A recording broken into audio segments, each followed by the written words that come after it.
बात करते हैं जी की। आज बहुत दिनों बाद चर्चा में, बहुत दिनों बाद सेंटर ऑफ अट्रैक्शन जी बना, लेकिन कारण क्या था? क्या वो मैनेजमेंट का कदम जिसने एक बार फिर से जान फूंकने की कोशिश करी, लेकिन स्टॉक याद रखिएगा बैकफुट पे आ गया। लेकिन एग्जैक्टली न्यूज़ डेवलपमेंट क्या था?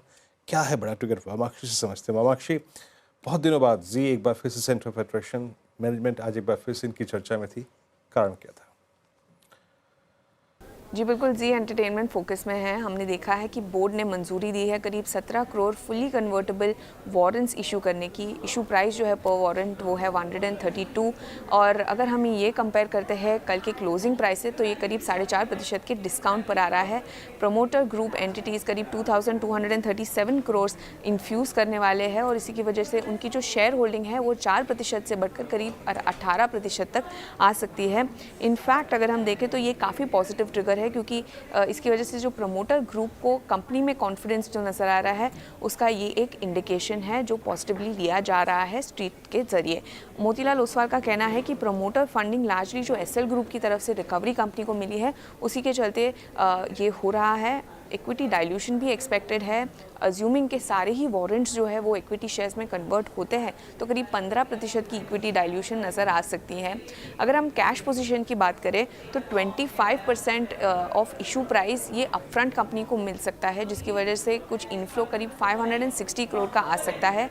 कंपनी की मार्च एंड में कैश पोजीशन 2406 करोड़ पर थी, जिसके चलते इमीडिएट बेसिस पर कंपनी की जो कैश पोजीशन है वो बढ़कर 2965 करोड़ हो सकती है। तो ये काफ़ी मजबूत कैश बैलेंस है कंपनी के पास, और इसी के चलते इन्वेस्टर्स के मन में क्वेश्चन उठता है कि इक्विटी डाइल्यूशन कंपनी ये स्टेज पे क्यों कर रही है।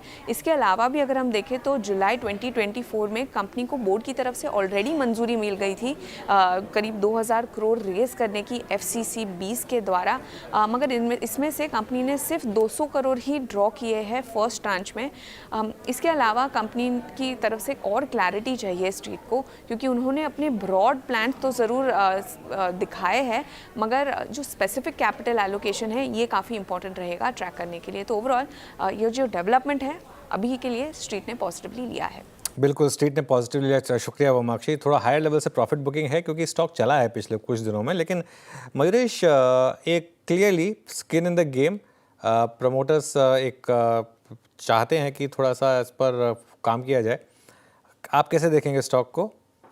नहीं, एब्सोल्युटली। आई थिंक जो आपका पहला पॉइंट है Anuj, I think with the infusion एक प्रमोटर्स का जो इंटेंट है and the belief in the business, ये शायद रिफ्लेक्ट हो रहा है।